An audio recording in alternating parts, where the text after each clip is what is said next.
It all started with little things that crept in and settled under my skin. At first, nothing felt worth fussing over, nothing that couldn't be explained. But that's the funny thing about suspicion, it sneaks up on you.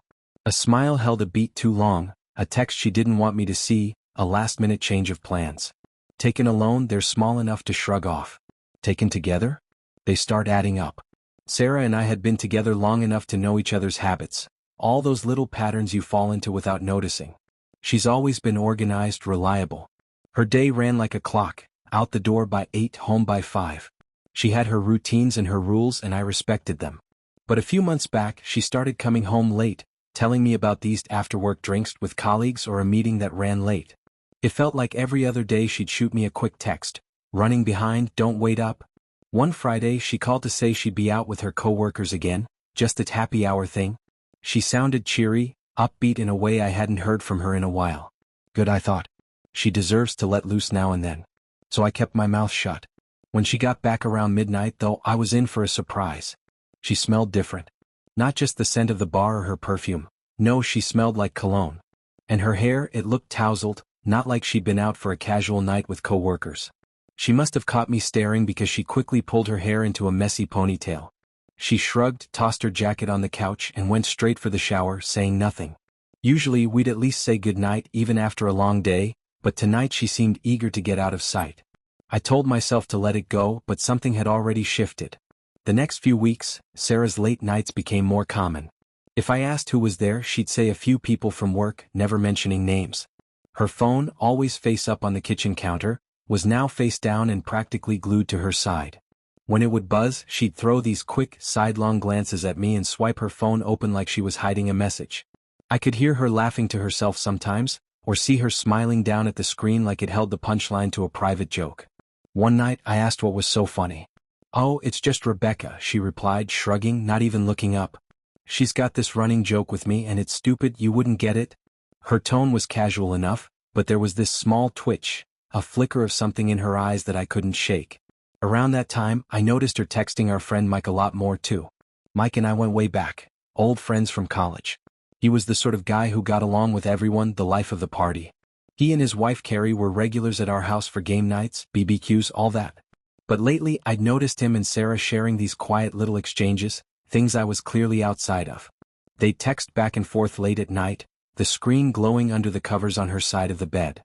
Once I asked why she needed to text Mike so late. "Oh, don't worry about it," she said, brushing it off with a little laugh. "He just needs some advice on something." I let it go, but it gnawed at me. Mike was my friend, and yet I was the one feeling left out. One night, while we were at a mutual friend's birthday party, I walked over to get drinks from the bar. When I turned back, I saw her and Mike in the corner, their heads close together, whispering. She looked different. Lighter somehow. There was a gleam in her eyes I hadn't seen in a long time.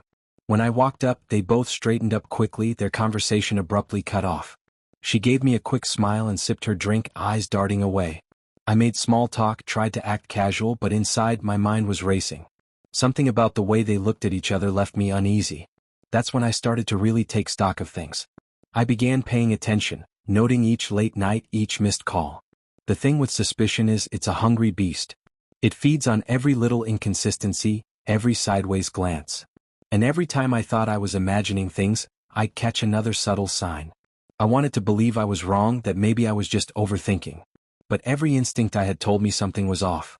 One Saturday night, after Sarah had left for what she claimed was a work dinner, I sat on the couch, staring at my phone. Hours passed.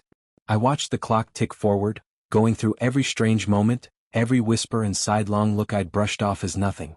And each memory only deepened the ache in my stomach. I had to know for sure. I needed to know if this was real or if I was just going crazy. So while she was in the shower one morning, I installed a location tracking app on her phone. I'd never done anything like this before, but my gut twisted in a way that felt too real to ignore. When I was done, I set her phone back down on the counter, my heart hammering, and acted like everything was normal. The next day, Sarah claimed she was running out to the grocery store, just a quick errand before dinner. I pulled out my phone and checked the app. Her dot started moving toward the store, just like she'd said, and for a minute I felt relieved. But then the dot veered off course, taking a left toward a familiar street. Mike's Street. I watched, helpless, as it stopped just a block away from his house. My heart pounded in my chest, and I felt a sickening mix of anger, fear, and disbelief. I could feel my hands shaking as I stared down at the screen. She was there, right there at Mike's. And for what? A friendly visit? They were both married. This was a betrayal of every single bond we'd built together. When she came home that night, I watched her closely, waiting for her to explain herself, to tell me some story that would make sense of this whole mess. She dropped the bags on the counter, gave me a quick, distracted smile, and started unpacking groceries like nothing was out of the ordinary. I wanted to confront her right then and there, but I bit my tongue. I was holding my breath, practically begging her to say something that would break the tension I'd built up inside. But she didn't. She went through the motions, chatting about how the store was crowded, and I found myself nodding along, pretending to listen even as my mind whirled. I couldn't shake the feeling that if I accused her now, I'd be left with nothing but her lies. No proof, no real answer. So I stayed silent, telling myself that soon I'd have everything I needed to uncover the truth. I couldn't sleep that night. I lay there, staring at the ceiling, feeling the weight of every suspicion, every unanswered question pressing down on me. Beside me, Sarah slept peacefully, curled up on her side, her breathing slow and even. She looked so innocent, like the woman I thought I'd married. But in my gut, I knew there was more going on than she wanted me to see. The next morning, I was up early, drinking coffee alone in the kitchen. I glanced down at her phone, sitting face down on the table. She never left it lying around like that anymore, always keeping it close, like she was afraid of something slipping out if I saw it. But today, in her rush, she must have forgotten. I hesitated, looking around like I was about to rob a bank. My hands shook as I reached for it, telling myself that maybe I'd find nothing, that I'd prove to myself I was just paranoid. I swiped it open and found the usual texts with friends and work emails. But then I saw Mike's name buried down in the message list. My stomach dropped and I clicked on it. There weren't any long conversations, just a couple of short texts, enough to keep things looking innocent. But one message from Mike stood out, plain as day: "Can't wait for tonight." Tonight. The night she was supposedly working late again. I put the phone down as fast as I'd picked it up, my heart racing, every instinct in me screaming that there was something seriously wrong. I tried to act normal, going through the motions while she got ready for work, but every time she looked at me I felt like she could see right through me. I felt trapped, like I was part of some twisted play where I was the only one who didn't know the ending. By the time she left, I knew I couldn't just sit around waiting for answers anymore. I was done feeling like I was losing my mind. I was done being the clueless husband. If she wasn't going to tell me the truth, I'd find it myself. That night, I watched the tracking app again. Around 6 p.m., Sarah's dot moved to a place that definitely wasn't her office. It was a hotel a few miles out of town. I felt a cold sweat break over me, but I didn't let myself sit there in shock. I grabbed my keys and drove straight there, every nerve in my body alive with adrenaline, anger, fear. The hotel was a low-rise place, the kind with dusty parking lots and cheap carpets that have seen too much. I parked far enough away that she wouldn't spot my car and waited, watching the entrance like my life depended on it. About an hour later, she walked out the front door, looking around like she was making sure the coast was clear. She wore the same work clothes she'd left in, but her hair looked a little disheveled, her lipstick smudged. It was the kind of look you wouldn't notice if you weren't looking for it, but I was looking. God, I was looking. She got in her car and I followed her home, keeping my distance. When we pulled up in the driveway, I parked a few houses down, watching as she went inside. I sat there for a good 20 minutes, just breathing, trying to get my head straight. I could have confronted her that night. I wanted to storm in there and demand she explain herself. But then what? She'd deny it, twist it, maybe even make me feel like I was losing my mind. And I couldn't risk that. If I was going to confront her, I needed evidence, something she couldn't weasel her way out of. So I went back to the drawing board. If she was going to lie to me, I'd make sure she'd have no choice but to tell the truth. The next day, I started laying down my plans. I got a cheap audio recorder, something small and easy to hide, from a store in the next town over. I wasn't proud of it, but I was desperate. That night, while Sarah was in the shower, I slipped the recorder into the console of her car. My hands were shaking the whole time, but I managed to wedge it in there tight, hidden where she wouldn't see it. A few days passed without incident, and I started to wonder if maybe she'd sensed something, like maybe she'd wised up to the fact that I was watching her. But on Friday night, I checked the app and sure enough, she was back at that same hotel. This time though, I didn't follow her. I let her go about her little rendezvous, feeling sick to my stomach the entire time, knowing she was there with him. When she got home that night, I tried to keep my voice steady, acting like everything was normal. But she must have picked up on something because she barely looked at me, murmuring some excuse about being exhausted and going straight to bed. I waited until she was asleep, then crept back out to her car to retrieve the recorder. I sat in my own car in the dark, the recorder heavy in my hand. I felt like I was holding a live wire. I hit play and my heart stopped. The recording was muffled but clear enough. I heard her laughing, heard her telling someone she'd missed them, that she couldn't wait for the next time. It was Mike's voice that came through next, low and smooth. He told her he'd missed her too, that he thought about her all the time. I slammed the recorder down in disgust, bile rising in my throat. There it was. Plain as day. I'd suspected it, but hearing it, knowing it wasn't just in my head, that it was real, was something else entirely. I sat there in the dark for hours, numb, staring out into nothing. It was like my entire world had just collapsed in on itself. The next morning, I knew I couldn't sit on this. But I also knew I wasn't ready to confront her. No, I wanted her to feel the full weight of what she'd done. And Mike too. They thought they could make a fool out of me sneaking around right under my nose? Fine. Let them think that. Because I was going to hit back and I'd make sure they'd never forget it. An idea started to form, hazy at first but growing sharper by the minute. Revenge wasn't usually in my nature, but this time they brought it out in me. I wanted to see their faces when everything came crashing down. And I wanted witnesses, people who would see what they'd done to me, to our friendship, to our lives. The plan was simple but effective. I'd throw a party. An innocent little gathering, a celebration under the guise of friendship. I'd invite our closest friends, including Sarah and Mike, along with a few others who would be blindsided by what I had to reveal. And then in front of everyone I'd lay it all out, their affair, their betrayal, every sordid detail I'd uncovered. I'd leave them nowhere to run, no way to lie their way out of it. But first I needed time. I needed to play my part, pretend everything was fine. So, I slipped the recorder back into my pocket and walked back into the house, putting on my best face. If Sarah wanted to play games, I'd show her just how good I could be at them. After that night with the recording, things felt different.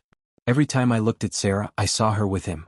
I felt like I was living in a twisted version of my own life, just waiting to drop the bomb on her and Mike. But I had to play it cool. To get the satisfaction I needed, the justice I deserved, everything had to seem normal. I had to go back to being the doting husband, the oblivious friend, the nice guy who had no clue what was going on under his own roof. I needed them to feel comfortable, to let their guard down so the fallout would hit harder. So, I started with the party prep. A friendship celebration, I called it, leaning into the irony. Sarah thought it was a sweet idea, especially since we hadn't hosted anything in a while. It's nice to have everyone over again, she said with a smile, one that might have melted my heart once. But now all I felt was a numb kind of anger. I nodded and said something about how it had been too long. We picked a Saturday evening 2 weeks out, enough time for me to get everything in place. I invited Mike and his wife, Carrie, along with a few of our closest friends. They thought it was just another of my get-together ideas, a night for catching up, a few laughs, maybe some embarrassing old stories.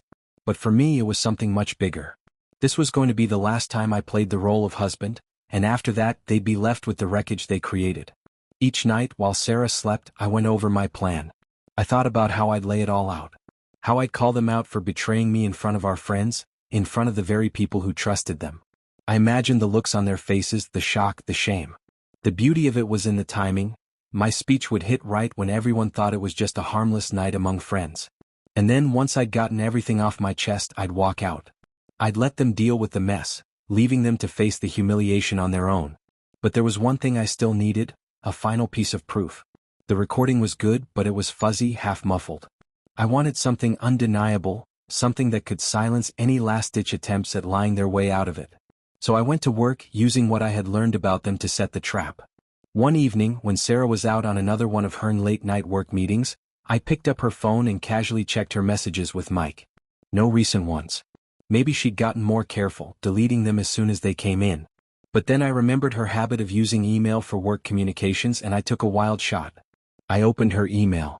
There it was, right near the top, a message from him marked with nothing more than tomorrow in the subject line.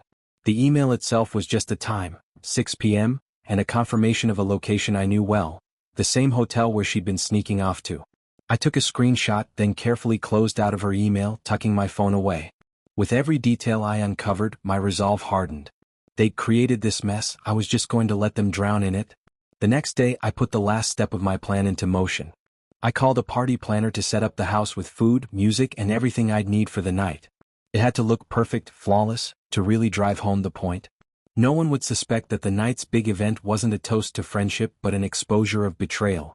In the week leading up to the party, I took notes on everything they did. Sarah had no clue I was watching her every move. She'd come home late, slipping in without so much as a hello, her face flushed in a way that made my stomach turn. I let her think she was getting away with it. Mike, too, kept up his friendly act around me. He'd talk about poker night or offer to lend a hand with something around the house, but every time he did, I felt like hitting him just once to knock that smug look off his face. But I held back. I wanted to save every bit of that anger for the night of the party. Finally, the day arrived. Sarah looked radiant as she got ready, wearing a deep red dress that I used to love on her. She spent an hour in front of the mirror, fixing her makeup, adjusting her hair, like she cared about making a good impression. I bit my tongue, swallowing every bitter word that wanted to spill out. Tonight wasn't about arguments or yelling. It was about a single cold truth that would cut through all of their lies. By early evening, our friends started arriving. The house looked beautiful, set up with lights, music, and food. Sarah had gone all out with the arrangements, setting up little drink stations and making sure everyone had something to eat. She was laughing, charming everyone, and for a moment, I could almost forget everything she'd done.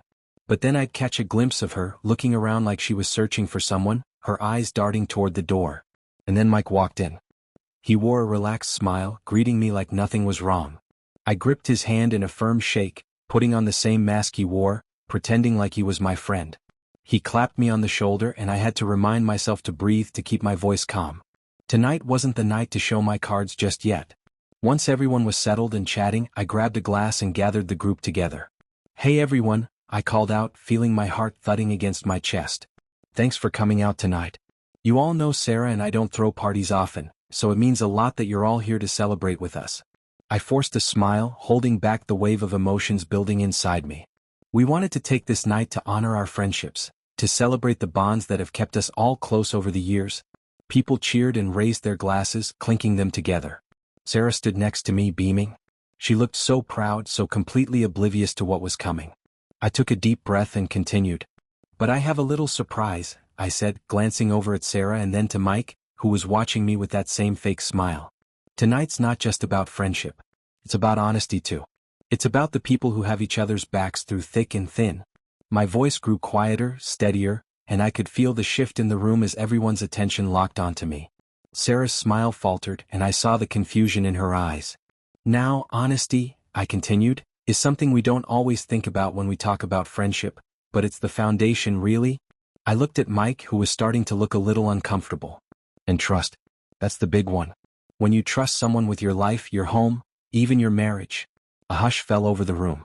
Sarah shifted beside me, her hand reaching for mine, but I pulled it away, fixing her with a look that I knew would stop her cold.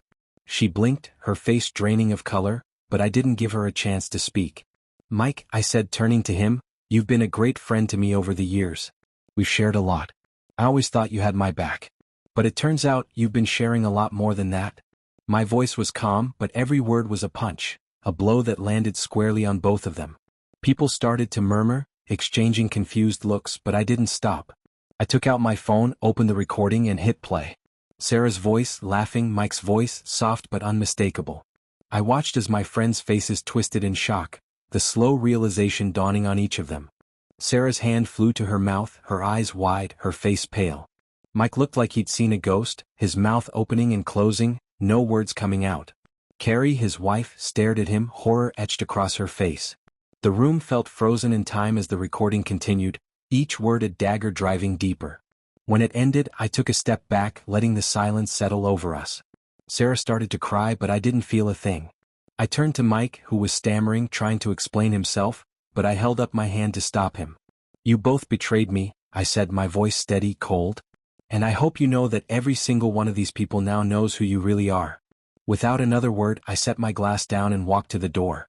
I didn't look back, didn't say another thing. As I walked out, I could hear Sarah sobbing, her voice desperate, pleading. But I kept walking, leaving them to deal with the aftermath, leaving them to choke on the mess they'd made. Outside, the night air felt cool and clean, washing over me like a breath of fresh life. I didn't know where I was headed, but for the first time in months, I felt free. I felt like I could finally breathe.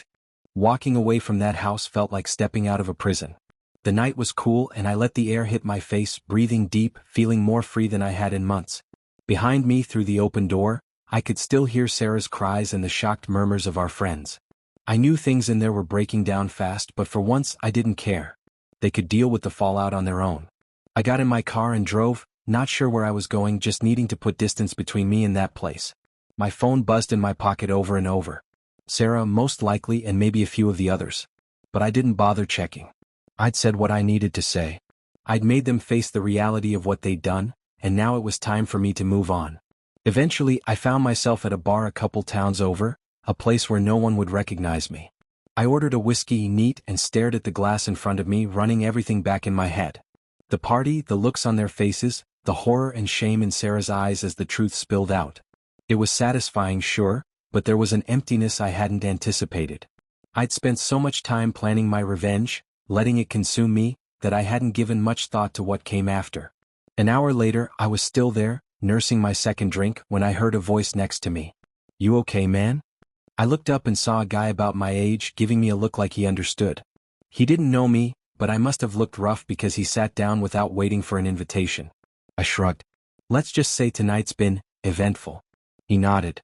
"I get it. Got that look about you. The life just went sideways look. I've been there." He ordered himself a drink and glanced over at me. "Girlfriend trouble?" "Wife, actually. And it was way more than trouble." I shook my head, half smiling, amazed at how easy it was to talk about it now that everything was out in the open. "She cheated on me. With a friend of mine.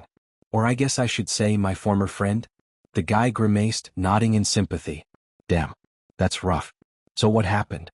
I leaned back, surprised to find myself opening up to this stranger. "I found out a couple of months ago. She tried to hide it, but you know how it goes, those little signs, all those tiny things that don't add up." He nodded, clearly understanding the drill. "Anyway, I set her up. Threw a party tonight, had both of them there. Played a little recording of them together in front of everyone. And then I walked out." He whistled, shaking his head. "You really threw down the gauntlet?" "It felt right at the time," I said, taking a sip of whiskey.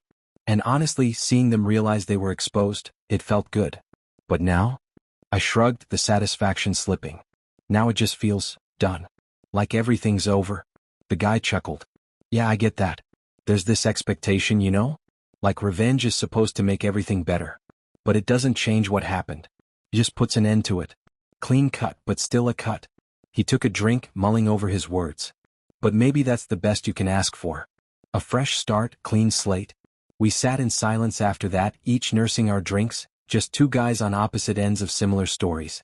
When I finally left the bar, it was nearly midnight and I felt empty but also lighter.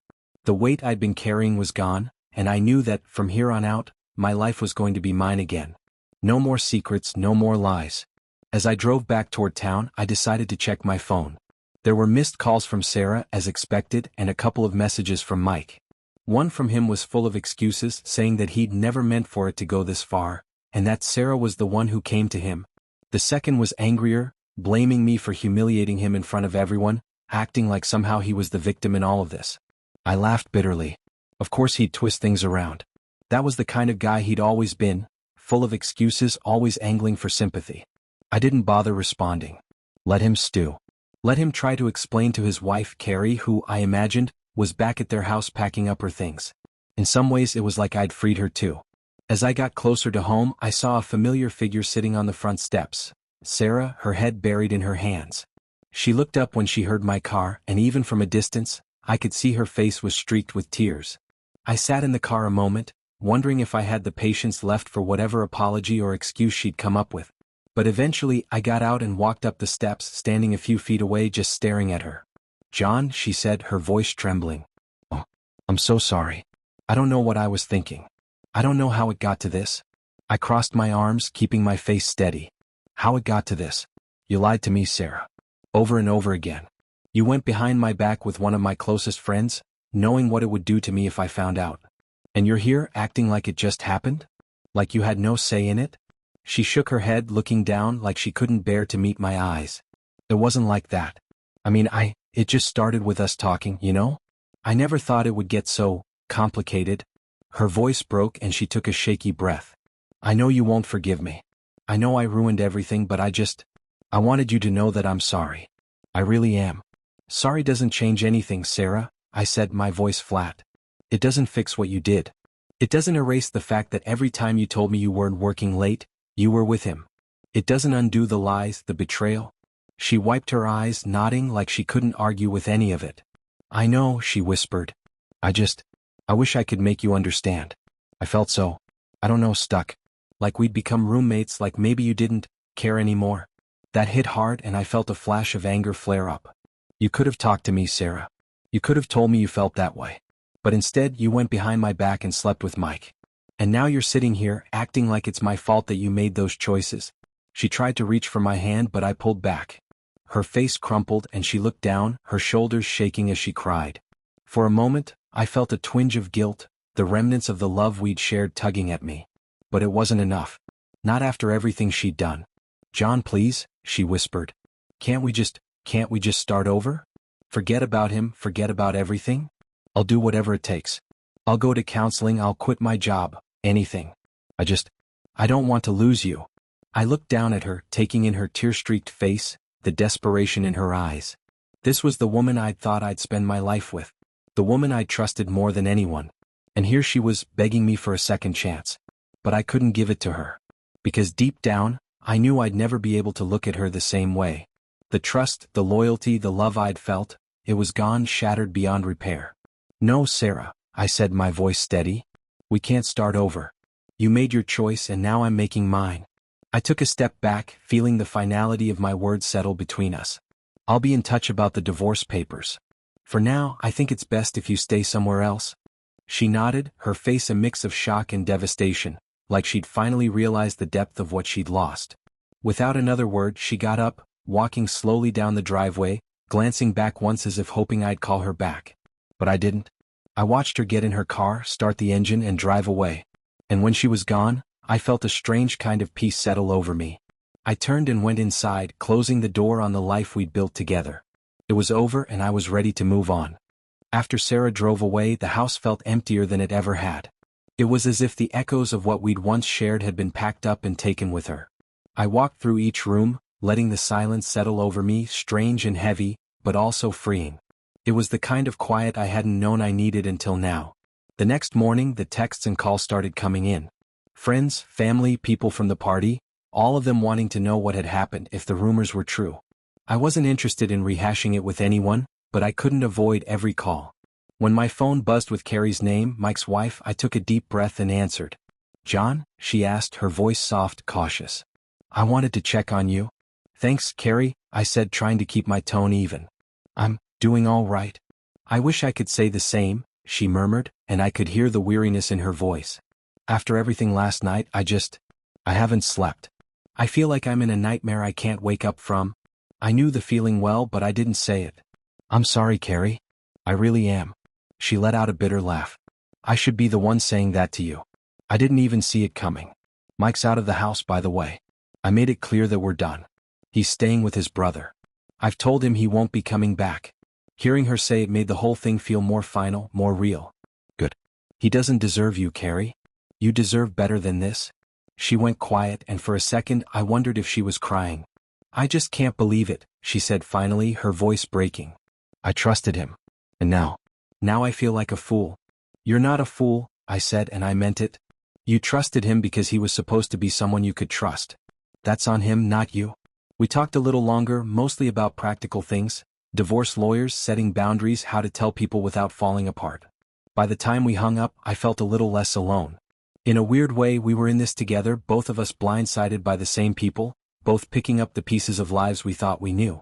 After that, I threw myself into the business of moving on.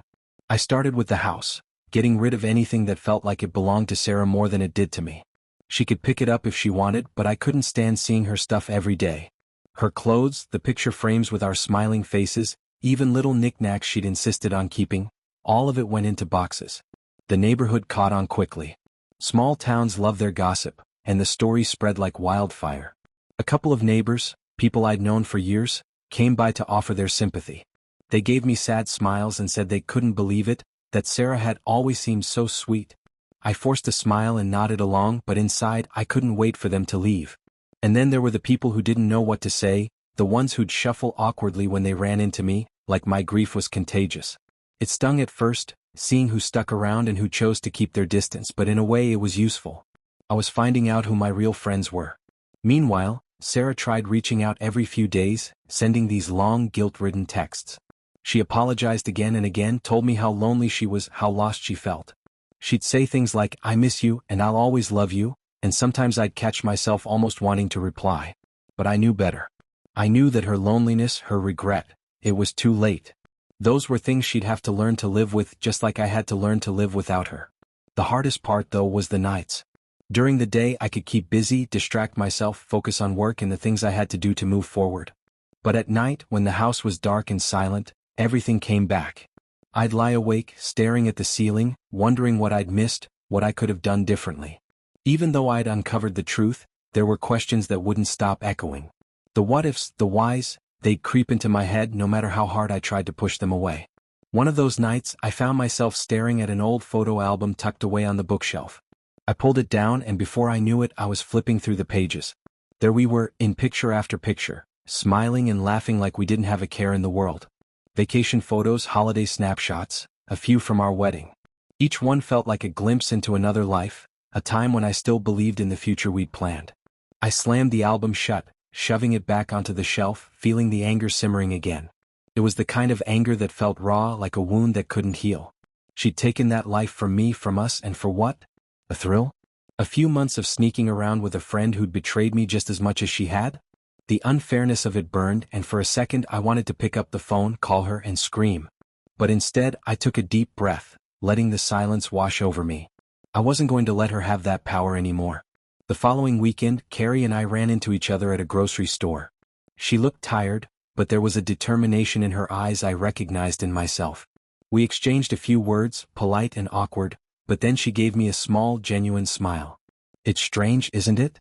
Starting over like this." "Yeah," I agreed, nodding. "It is. It's like everything you thought was real just isn't." We ended up grabbing coffee at a place down the street, two people in the aftermath of betrayal, talking over our coffees like it was just another day.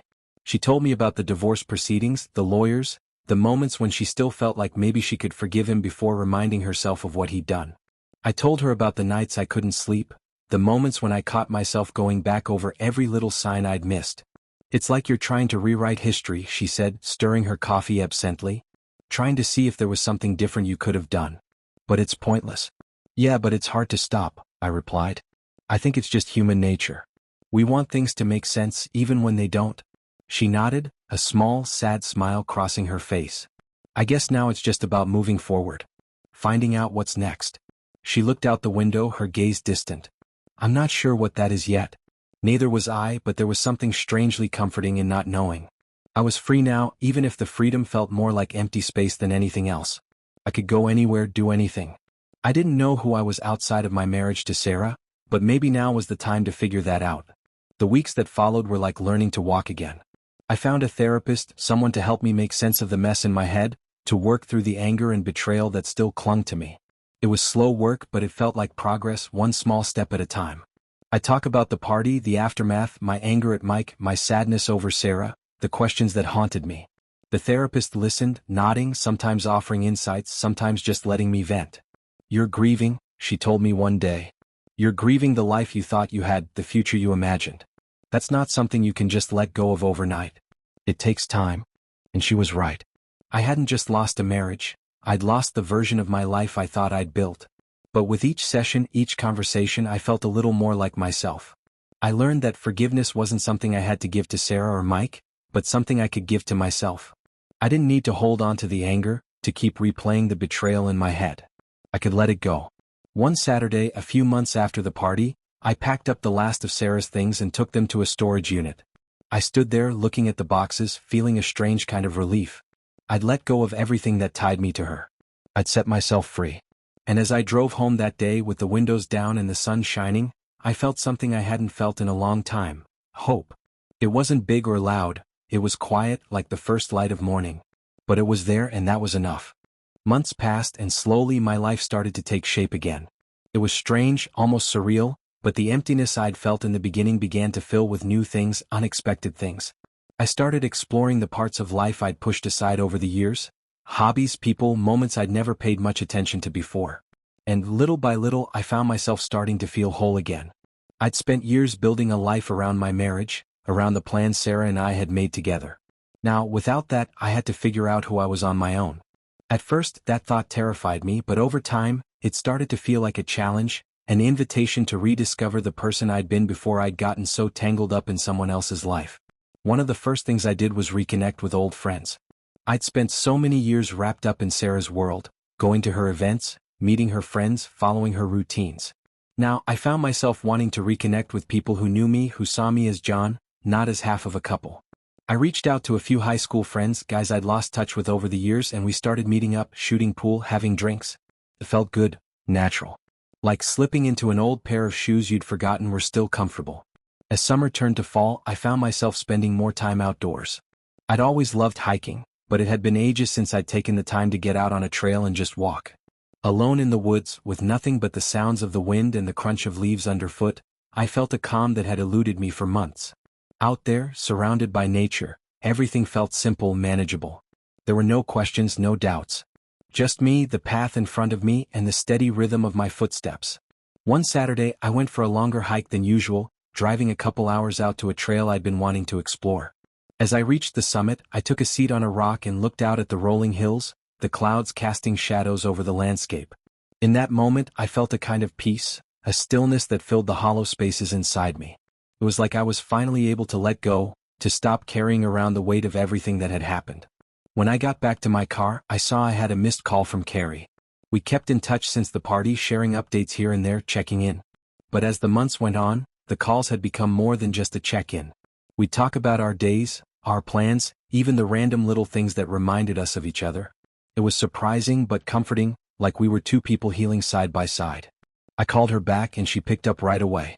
"Hey John," she said, her voice light. "How was the hike?" "It was good," I replied, smiling. "Needed it, I think. Just a chance to clear my head." She paused as if she was picking her words carefully. "I've been thinking, maybe we should go hiking together sometime. Just get out there. We could both use it." There was a beat of silence as I considered it, realizing just how much I liked the idea. "Yeah, I'd like that," I said finally. "I'd really like that." That next weekend we met at a nearby trail. Carrie looked different than I remembered, lighter somehow, like she'd shed the pain that had weighed her down. We walked in companionable silence for a while, the air fresh and cool around us, just two people who'd found themselves in the same strange position, picking up the pieces of lives they'd thought were solid. At one point we stopped to rest, sitting side by side on a fallen log. She turned to me, her gaze steady, searching. "Do you think we'll ever feel normal again?" she asked softly, her eyes reflecting a vulnerability that made my heart ache. I thought about it, choosing my words carefully. "I think it'll be a new kind of normal," I said, meeting her gaze. "But yeah, I think we'll get there. Eventually." We sat there for a long moment, the silence stretching between us, comfortable and natural. When she reached over and took my hand, I didn't pull away. It felt right in a way I hadn't expected. For the first time in a long time, I felt like I could let someone in again. As the weeks went by, Carrie and I kept hiking together. What had started as a shared experience of loss grew into something else. A new friendship, a connection rooted in understanding and trust. We took things slowly, each of us aware of the wounds we still carried, but there was something undeniably healing in the time we spent together. It was like we were helping each other rebuild, one quiet moment at a time. One night, after a late dinner together, I walked her to her car, feeling that familiar tug of emotion. She looked at me, her eyes soft, a hint of something I hadn't seen before lingering there. "Thank you, John," she said quietly. "For being there. For everything." I reached out, brushing a strand of hair behind her ear. "No need to thank me, Carrie. We're both in this together." And then, without thinking, I leaned in and kissed her. It was a gentle kiss, soft and simple, but it felt like a turning point, a step into something new, something that wasn't built on betrayal or hurt. It was just us. From that moment on, things changed. We weren't just two people healing, we were two people moving forward, together. It was slow, and at times we'd pull back, afraid of what the future might hold, but there was a comfort in knowing that we understood each other's pain. We didn't have to explain ourselves. We could just be. As winter set in, I found myself happier than I'd been in years. I didn't feel like a man haunted by his past anymore. I felt like a man with a future that was mine to shape. I'd learned the hard way that nothing in life was certain, that the people you trusted could let you down. But I'd also learned that healing was possible, that life could begin again, even when you least expected it. By spring, Carrie and I had settled into an easy rhythm, spending weekends together, taking road trips, getting to know each other on a deeper level. We didn't talk much about what we'd been through anymore. It was still there, of course, lingering in the background, but it didn't define us. We were two people who'd survived the worst and come out the other side stronger. One warm evening, as we sat together on her porch, watching the stars, she leaned into me, resting her head on my shoulder. "Do you think they'll ever understand what they did to us?" she asked softly. I shook my head, wrapping my arm around her. "I don't know. Maybe. But it doesn't matter anymore. We've moved past it. That's what matters." She smiled, a quiet, content smile, and I realized she felt the same peace I did.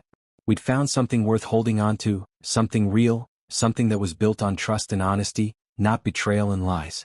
It wasn't the life I'd planned, but maybe that was the beauty of it.